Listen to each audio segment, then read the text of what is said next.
তো এইভাবে video edit করতে করতে, চ্যানেলের পিছনে কাজ করতে করতে কত সকাল, কত দুপুর, কত রাত যে আমি আপনার খাবার খাইনি, একমাত্র আল্লাহ তাআলা ভালো জানে, আর আমি ভালো জানি। আসসালামু আলাইকুম দর্শক, আপনাদের সঙ্গে আছে আমি হিরণ বাদশা ফ্রম চায়না। দেশ এবং দেশের বাহির থেকে যারা আজকের এই ভিডিওটি দেখছেন, আশা করছি আপনারা সবাই ভালো আছেন। দর্শক, প্রাইভেট কোম্পানিতে প্রতিদিন 11 থেকে 12 ঘন্টা ডিউটি করেও কিন্তু আমি ইউটিউবে কাজ ছাড়িনি, ইউটিউবে হাল ছাড়িনি। তো আপনাদের ভালোবাসায়, সহযোগিতায় আজ আমার 1 লক্ষ সাবস্ক্রাইবার প্লাস হয়েছে। তো একে কি আসলে সফলতা বলা যায় কিনা আমি জানি না, আসলে একে সফলতা বলে না। সফলতা তো তাকেই বলে যখন মিলিয়ন মিলিয়ন সাবস্ক্রাইবার হবে। তো দর্শক, আজকে আপনাদের সঙ্গে শেয়ার করব কিভাবে প্রতিদিন 11 থেকে 12 ঘন্টা ডিউটি করে, কত কষ্টের মধ্যে, কত সাধনার মধ্যে আমি ইউটিউবে কাজ করেছি। যদি আপনারা প্রথম থেকে শেষ পর্যন্ত আমার এই স্টোরিগুলো শুনেন, তো আশা করি আপনাদের ভিতরে লুকিয়ে থাকা প্রতিভাও জেগে উঠবে।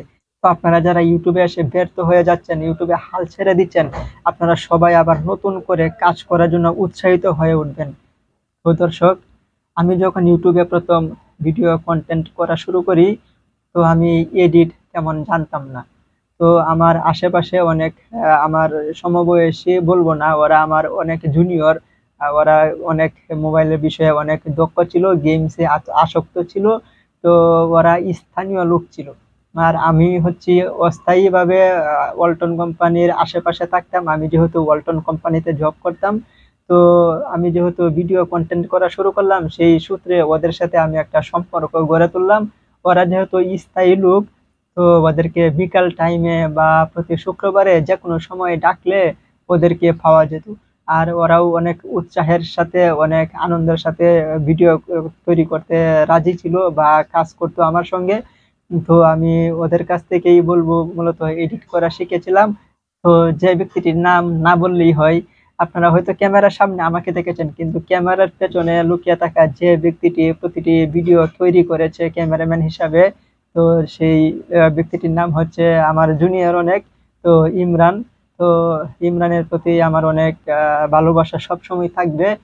তো দর্শক, যখন আমি ওদের কাছ থেকে ধীরে ধীরে এডিট করা শিখলাম, তখন এডিট করতে আমার প্রচুর সময় লাগতো। আমি ওদের মতো দক্ষ না, আপনারা জানেন বিভিন্ন অ্যাপসে এডিট এইগুলো আয়ত্তে আনতে আনতে আপনার 1 2 মাস 3 মাস সময় লাগে। তো আমার সকাল 8টা থেকে ডিউটি ছিল, আর যখন নাইট ডিউটি করতাম, তো তখন ছিল রাতের 9টা থেকে ডিউটি।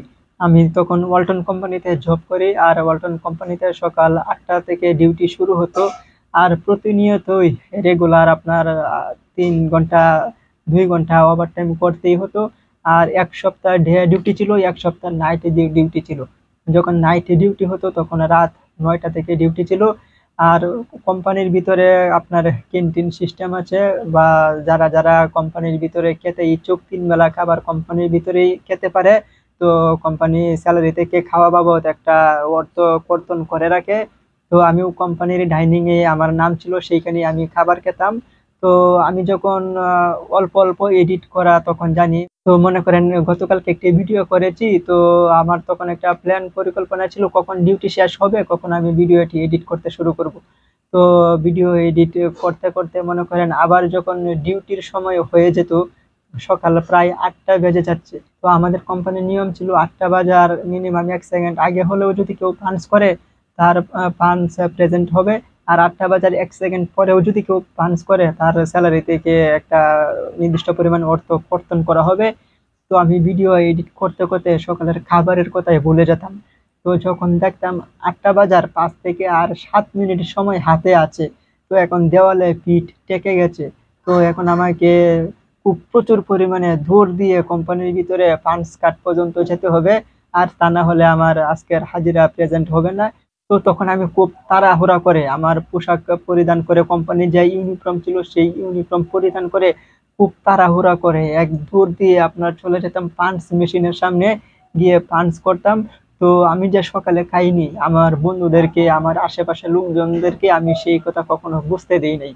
এর পরবর্তীতে মনে করেন 1 সপ্তাহ নাইট ডিউটি হতো, সারা রাত নাইট ডিউটি করে সকাল 8টার সময় যখন বাসায় আসতাম, তো বাসায় এসে সবাই তখন আপনার মনে করেন বিভিন্ন কর্মব্যস্ততা ছেড়ে সবাই সারাদিন ঘুমাতো।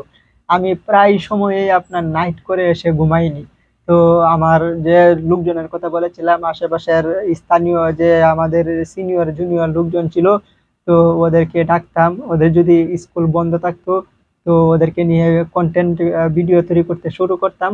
আর ওরা যদি স্কুলে থাকতো, তখন আমি বাসায় জেগে জেগে এডিট করতাম। তো এডিট করতে করতে এমনও সময় হয়েছে, দুপুরের খাবারেরও একটা নির্দিষ্ট সময় ছিল। 12:30 বা 1টা থেকে 3টার মধ্যে দুপুরের খাবার খেতে হবে।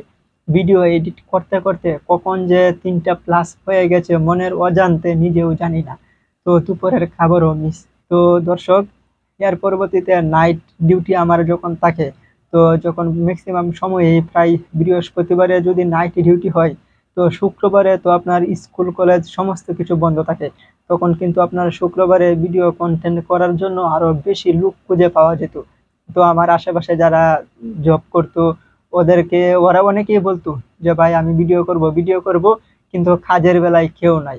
কারণ ওরা সবাই ডিউটি ব্যস্ত ছিল। যখন শুক্রবার আসতো, সবাই নিজেদের জামা কাপড় রুম গুছাতো, কেউ বাড়িতে চলে যেত তাদের ফ্যামিলির লোকজনের কাছে। তো আমি কিন্তু বৃহস্পতিবারে নাইট করে এসেও শুক্রবারে ঘুমাইনি। তো জানি যে শুক্রবারে আরো বেশি লোকজন পাওয়া যাবে, স্থানীয় লোকজন যারা স্টুডেন্ট পড়াশোনা করে, বা আমার জুনিয়র সিনিয়র যারা আছে, সবাইকে নিয়ে বিভিন্ন রকমের পানি ভিডিও সিনেমার অ্যাকশন এগুলা করার জন্য তৈরি হয়ে যেতাম, রেডি হয়ে যেতাম।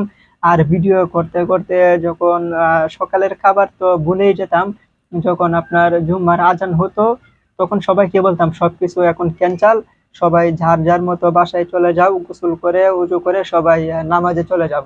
তো নামাজের পরে খাওয়া দাওয়ার পরে আবার সবাইকে টাইম দিতাম, 4টার সময় আবার সবাই এই জায়গায় চলে আসবে, আবার ভিডিও হবে। তো দর্শক, আশা করি আপনারা সবাই আমার স্টোরিটি শুনতে পেরেছেন। তো এইখান থেকে আপনারা সবাই শিক্ষা নিতে পারেন। তো আমি যদি প্রতিদিন একটা প্রাইভেট কোম্পানিতে 11 থেকে 12 ঘন্টা ডিউটি করে একটা ছোটখাটো ইউটিউব চ্যানেল নিয়ে কাজ শুরু করে আজকে 1 লক্ষ+ সাবস্ক্রাইবার অর্জন করতে পারি, তাহলে আপনি কেন পারবেন না? আপনি অবশ্যই পারবেন। আপনার ভিতরে যে প্রতিভা লুকিয়ে আছে, সেই প্রতিভাকে আপনি জিগিয়ে তুলুন, সেই প্রতিভাকে আপনি সজাগ করে তুলুন, ইনশাল্লাহ সফলতা আপনার আসবেই। তো দর্শক, দেখা হবে নতুন কোনো ভিডিওতে। ততক্ষণে সবাই ভালো থাকবেন, সুস্থ থাকবেন, নিরাপদে থাকবেন।